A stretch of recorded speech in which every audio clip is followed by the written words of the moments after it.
Okay. Okay, so Jackknife is one of those exercises that I don't always teach the full Jackknife in class because there's so many people that can't do it. But there are modifications. If I do teach in class, I teach this first variation first, then I teach the full variation. Some people's bodies are not as conducive to doing Jackknife as others. And it could also be that their spines are tight. This is really hard for men because typically their backs and their hamstrings and their glutes are really, really tight. So this is one that's definitely hard for men.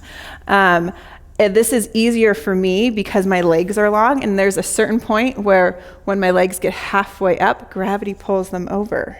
So there's so many different reasons why, variables to this exercise being easier for some and harder for another.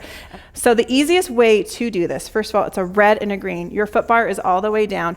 Your headrest, it's mandatory that it's down. So we're gonna do the modified version first. And so if I were to teach this in a class, every now I throw it in. It's kind of like you gotta read the room. You gotta know your audience when you teach Jackknife. There's just so many variables to making it hard for people. So the first variation I like to teach is your hands are on the pegs like this. As soon as I grab the pegs with my hands, I connect under the shoulder. So I squeeze tight the pegs with my hands so I feel the connection in the lats and the pecs right here like this. Inhale, toes to the ceiling. Now exhale, I'm gonna scoop the abdominals to come up and over, bringing my legs parallel with the floor. And then I'm gonna inhale, reach the toes up. Now maintain the lift of the toes as you slowly come down one vertebrae at a time, lowering the legs all the way back down. Inhale, toes to the ceiling.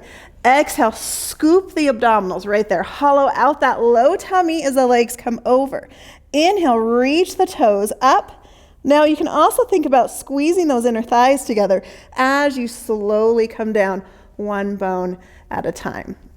One thing that's wrong that I see a lot of people do is this. They come up, they come all the way over to what is called a plow. Is this plow in yoga? I believe it is. That is so hard on your cervical spine.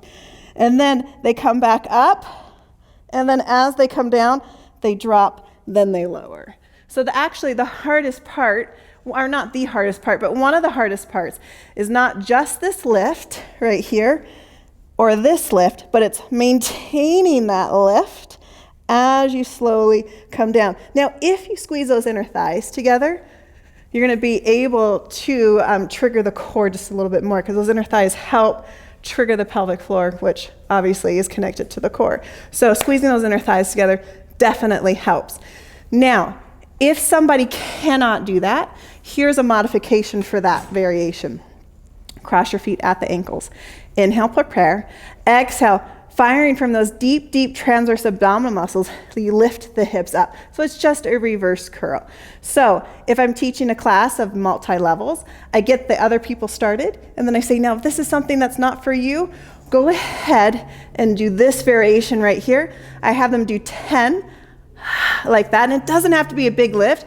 They're getting that work of contracting the core to lift that you're still getting in the Jackknife. I have them do 10 there and then switch and do 10 right here. So those clients are still actively moving, they're still actively participating in the class, but they're not sitting still, which is nice. So they're still getting some work out of it. So now the full variation of Jackknife is with these straps.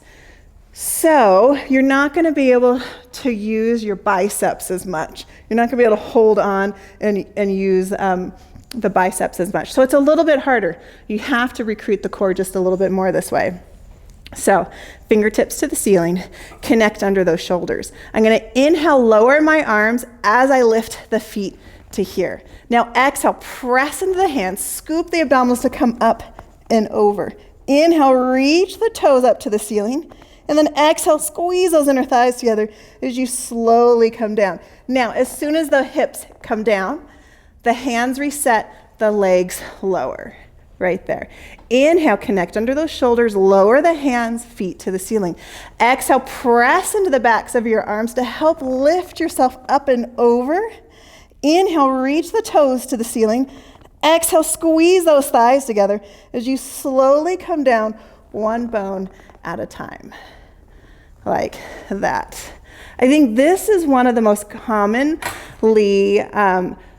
this is one of the exercises that is commonly done wrong in their exam, and it's knowing when the arms go where and the feet go where. So this video will help. All right, so that's the classical way. Another fun way to do this is with a blue spring. And this is just an idea, right? With a blue spring, bring your foot bar up. I did this in my jump board class yesterday. Actually, let's do it with the jump board. So I'll show you. And this, Corinne does this, and I have done it before, but I forgot about it. And I really feel the core, and it's something a lot of people can do because we're not using the straps as well. Also, anytime you put a ball between someone's legs too, I think it really, really helps target the core just a little bit more because you're squeezing those inner thighs. So you could do both variations that we just did with a ball between your legs, and it really helps give them that tactile cue of squeezing in. They're gonna trigger that pelvic floor, work the core just a little bit more without even having to think about it, which is kind of nice. All right, so this is one of my favorites. Let's hope I don't completely biff it on video. All right, so I would have just done some like jumps like this. We're on a light spring, not my lightest, it's a blue spring. Really focusing on exhale, jumping and squeezing. That core is getting nice and warmed up. Now I'm gonna reach my arms out, grab the risers, toes up to the ceiling, exhale over, flex the feet, rolling down, lengthen the legs long. Now stay connected in the core, let go, and jump again.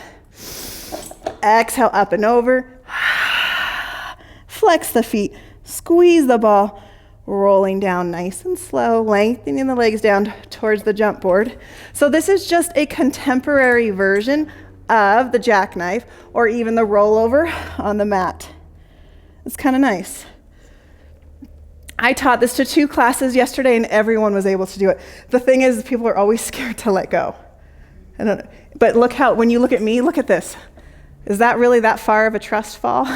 But every single person is like, really? Let go? You know, like, it's so funny. All right, anyways. So that's just a fun version to bring the classical work to our more contemporary classes. There should be evidence of Pilates in your classes somewhere, I believe. Anyways, okay, so who wants to be my victim and try it? Anybody? You don't have to. Victoria, come on over. Let's take the jump board off.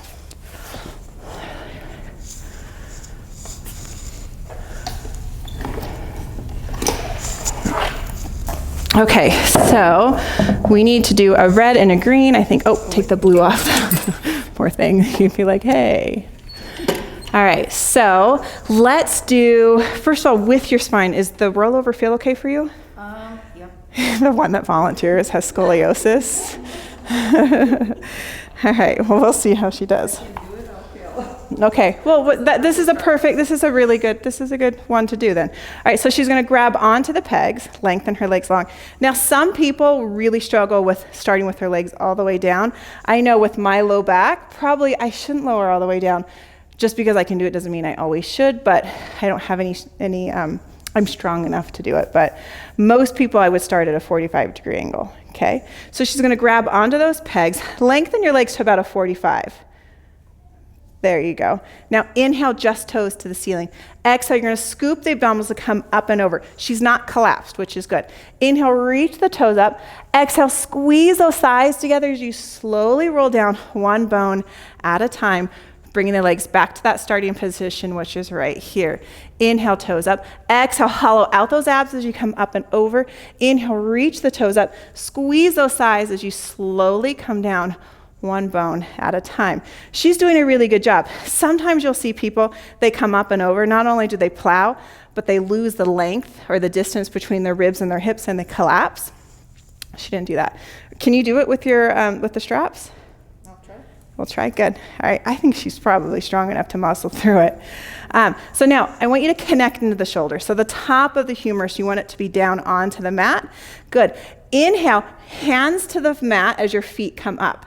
Exhale, press into your arms to come up and over. Look how beautiful that is. Inhale, reach the toes up. Exhale, squeeze those thighs. Slowly come down. Now, as soon as the hips hit, the hands reset, the legs continue back to that starting position. Inhale, lower the arms, feet up. Exhale, scoop the abs to come up and over. Nice job. Reach it up, and then slowly come down. That was really good. Nice job, Victoria. Good. All right. So that's Jackknife, guys.